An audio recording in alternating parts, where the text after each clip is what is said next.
नमस्कार बच्चों, welcome to Rinku coaching centre, class 9th, subject math, chapter number 1 परिमेय संख्या की एक्सरसाइज 1.1 आज मैं आपको करवाने जा रही हूँ। तो आइए हम बच्चों, पहला प्रश्न है हमारा, क्या शून्य एक परिमेय संख्या है? क्या इसे आप PQ के रूप में लिख सकते हैं, जहाँ P और Q पूर्णांक है और Q शून्य ना हो? ठीक है। हाँ, तो सबसे पहले बच्चों हमें ये जानना जरूरी है कि परिमेय संख्या क्या होती है। ठीक है, तो देखिए, परिमेय संख्या परिमेय संख्या वो होती है जिसे हम P/Q के रूप में लिख सकते हैं, अर्थात कोई भी नंबर जिसको हम बटे में लिख सके, जैसे 4/5, 3/7, 2/4, ऐसे हम लिख सके, वो होती है परिमेय संख्याएं।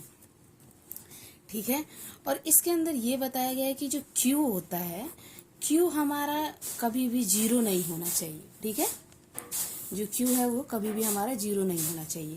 तो उसके लिए हम सबसे पहले क्या, जैसे देखिए 3/4 ये हमारी एक परिमेय संख्या हो गई, 6/7 ये हमारी एक परिमेय संख्या हो गई, 3/5 ये हमारी एक परिमेय संख्या हो गई।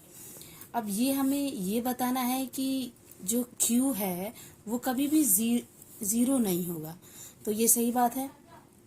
ठीक है, जैसे कोई भी नंबर हम 0/देखिए 6 लिख सकते हैं। ठीक है, जब हम इसको डिवाइड करेंगे तो हमारा आंसर क्या आएगा? 0। तो इसका मतलब 0 जो है वो एक परिमेय संख्या है। ठीक है, वैसे ही 3/4 ये भी एक परिमेय संख्या है। ये 0 का मतलब ये है कि जो बट्टे के नीचे जो भी संख्या आएगी वो कभी भी हमारी 0 नहीं होनी चाहिए, तभी ये एक परिमेय संख्या कहलाएगी। हाँ जी बच्चों, तो आपको मैंने पहले समझाया और अब मैं आपको इसका आंसर बता रही हूँ। इसका प्रॉपर रूप में ऐसे लिख सकते हैं, हाँ शून्य एक परिमेय संख्या है, क्योंकि शून्य को 0/3, 0/5, 0/6, 0/7 यानी कि हम PQ के रूप में लिख सकते हैं, जहाँ Q बराबर 0 होगा। ठीक है, अब ये हमारा आंसर है 0/7, 0/6, 0/3। आप ऐसा करके कुछ भी अपना लिख सकते हैं, जो भी संख्या हो, बस बट्टे में आपका Q जो है वो 0 नहीं होना चाहिए। हाँ, तो बच्चों अब हम इसी प्रश्नावली की क्वेश्चन नंबर दूसरा करेंगे। ठीक है, जिसमें क्वेश्चन नंबर दूसरा आपका पूछा गया है, 3 और 4 के बीच में 6 परिमेय संख्याएं ज्ञात कीजिए। ठीक है, तो अब हमें ऐसी संख्याएं ज्ञात करनी है जो 3 और 4 के बीच में हो। ठीक है, तो अब हम इसको ऐसे रखेंगे, देखिए 3 और 4 ऐसी संख्याएं ज्ञात करनी है जो इनके बीच में कितनी परिमेय संख्याएं आ जाएंगे। ठीक है, तो जैसे इसमें पूछा गया है कि 6 परिमेय संख्याएं आनी चाहिए, तो 6 परिमेय संख्याएं पूछे तो हमें कभी भी 6 जो है उससे अधिक नंबर लेने चाहिए। जैसे आप 7 भी ले सकते हो, 8 भी ले सकते हो, 9 भी ले सकते हो, मतलब PQ के रूप में इसके बट्टे में जो लिखेंगे। ठीक है, तो अब जो हम Q के अब हम इसको गुना करेंगे वो एक एक्स्ट्रा करेंगे। जैसे 6 है तो हम इसका आगे कौन सा नंबर लेंगे? 7 ले सकते, 8 ले सकते, आप कोई सा भी नंबर ले सकते हैं। मैं यहाँ आपको 7 लेके बताती हूँ। ठीक है, पहले आप इसके जैसे ऊपर इसके अंश में 3 ले लिया आपने, और इसका हर क्या हो जाएगा? आप 1 लेंगे, इसको आप गुना कर देंगे 7 से, और नेक्स्ट आप गुना कर देंगे 7 से। इसका अंश और हर दोनों ये होना चाहिए। सेम वही चीज आप करेंगे नेक्स्ट वाले में भी, 7 से गुना करेंगे, और ये मैं एक बार और आपको ये बताना चाहती हूँ कि आप कोई भी संख्या ले सकते हैं, बस ये जो 6 से है वो एक्स्ट्रा नंबर होना चाहिए। ठीक है, तो फिर अब हमारा ये आंसर होना चाहिए। देखिए, जैसे 3 हमने क्या लिखा? 1, 7 हमने क्या लिख दिया? 7। ठीक है, 4/1, उसके बाद हमने लिख दिया 7/7। तो अब हम इसको मल्टीप्लाई करेंगे। ठीक है, यानी गुना करेंगे। ठीक है, 3 सत्ते 21, और फिर इसको हम गुना करेंगे 7 एकम 7, उसके बाद 4 सत्ते 28, उसके बाद 7 एकम 7। ठीक है, तो अब इनके बीच में जो भी हमारी संख्याएं आएंगी बच्चों, जैसा कि 21/7 है और आपका 28/7 है, अब इनके बीच में आपके जो भी नंबर आएंगे वो इसके आंसर होंगे। जैसे आप ये लिख सकते हैं 22/7, 23/7, 24/7, 25/7, 26/7, 27/7। ठीक है, तो ये आपकी हो जाएंगी परिमेय संख्याएं। ठीक है, एक चीज आप हमेशा याद रखना, जैसे यहाँ पे आपको छह परिमेय संख्याएं पूछी है तो आप इसका हमेशा एक एक्स्ट्रा नंबर लेंगे, या फिर जैसे मैंने एक एक्स्ट्रा लिया है यानी 7 लिया है, आप 8 भी ले सकते हैं। नहीं मतलब इससे ऊपर ही जाना चाहिए नंबर। ठीक है बच्चों, अब हम प्रश्न नंबर 3 करेंगे। ठीक है, देखिए इस प्रश्न में पूछा गया है 3/5 और 4/5 के बीच 5 परिमेय संख्याएं ज्ञात करनी है। एक बच्चे आप जब भी क्वेश्चन पढ़िएगा तो ये जो 5 नंबर या 6 नंबर जो भी लिख रहे हैं आप इस पे जरूर ध्यान दीजिए, कि पूरा क्वेश्चन इसी से सॉल्व होगा। देखिए पहले हमसे क्या पूछा गया है, 5 परिमेय संख्याएं ज्ञात करनी है। ठीक है, यानी 5, ये दूसरे वाले प्रश्न की तरह ही है। ठीक है, इसको अब हम क्या करेंगे, हल करेंगे। ठीक है, तो हमारा हल क्या होगा, 3/5 और 3/5 को हम, जैसे इसने 5 पूछा है तो हम इसको एक एक्स्ट्रा नंबर लेंगे, जैसे 6। तो अब हम इसको गुना करेंगे, 18 और 6×5 30। ठीक है, सेम चीज आप नेक्स्ट वाला भी करेंगे, 4/5। ठीक है, इसको भी हम सेम ऊपर नीचे 6 से गुना करेंगे। ठीक है, 6 चौके 24 और ये 5 6 आपका 30 आ गया। एक चीज का बच्चों आप ध्यान दीजिएगा, हमेशा इसका जो हर होना चाहिए वो बराबर होना चाहिए। तो अब इसने हमसे क्या पूछा है, 5 परिमेय संख्या है, तो हमारी 5 परिमेय संख्याएं क्या हो जाएंगी, 19/30, 20/30, 21/30, 22/30 और आपका हो जाएगा 23/30। ठीक है, तो ये हो गई आपकी परिमेय संख्याएं। बच्चों अब हम प्रश्न नंबर 4 देखेंगे, जिसमें लिखा गया है, नीचे दिए गए कथन सत्य हैं या असत्य हैं, कारण के साथ अपने उत्तर दीजिए। ठीक है, तो प्रश्न फर्स्ट इसका पॉइंट 1 पूछ रहा है, प्रत्येक प्राकृतिक संख्या एक पूर्ण संख्या होती है।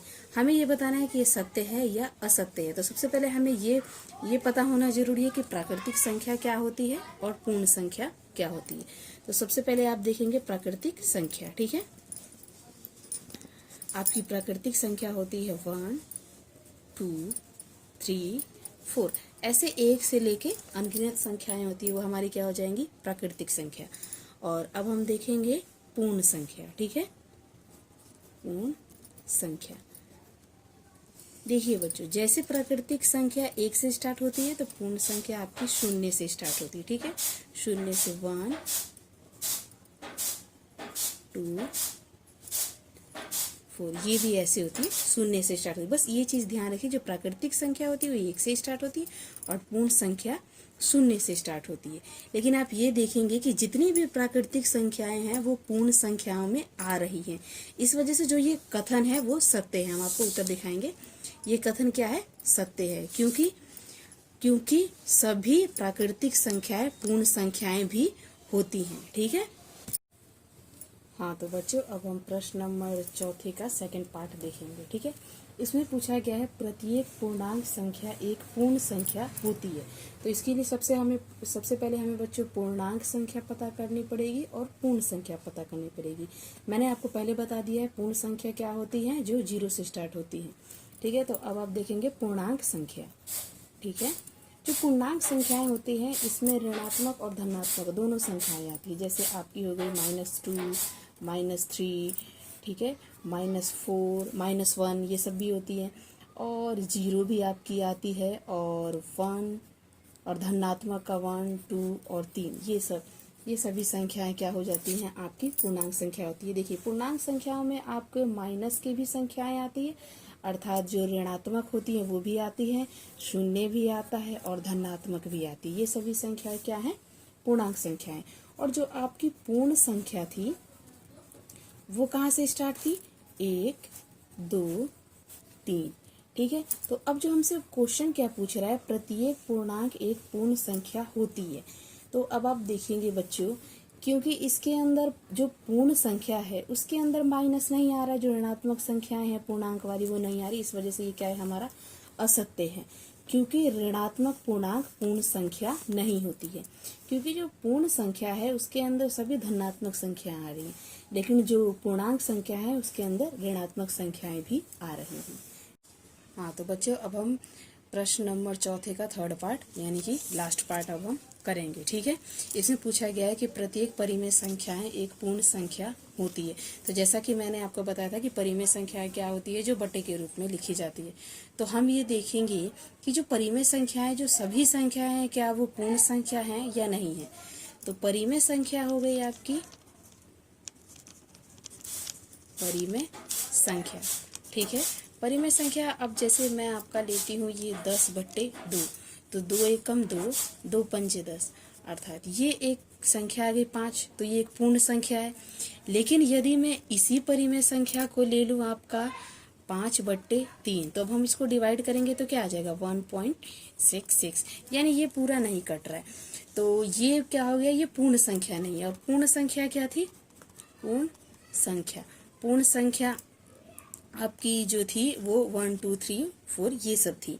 तो क्योंकि ये पूरा नहीं कट रहा है, इसीलिए ये जो हमारा ये जो कथन है वो प्रॉपर असत्य है, क्योंकि 5/3 एक परिमेय संख्या है लेकिन पूर्ण संख्या नहीं है। क्योंकि जो 5/3 है वो p/q के रूप में परिमेय संख्या तो हो रही है, लेकिन जब हम इसको काट रहे हैं तो ये पूरी नहीं कट रही है, इसलिए ये क्या है, पूर्ण संख्या नहीं है। क्योंकि जो पूर्ण संख्या होती है वो तो आपकी 2 3 4 ये सभी होती हैं, 1 2 3 4 जो पूरी होती है, इसीलिए तो ये आपका कथन बिल्कुल असत्य है। धन्यवाद बच्चों, हमारी प्रश्नावली 1.1 यहीं समाप्त होती है। यदि आपको वीडियो अच्छी लगी हो तो आप चैनल को सब्सक्राइब करें और वीडियो को शेयर जरूर करें। धन्यवाद।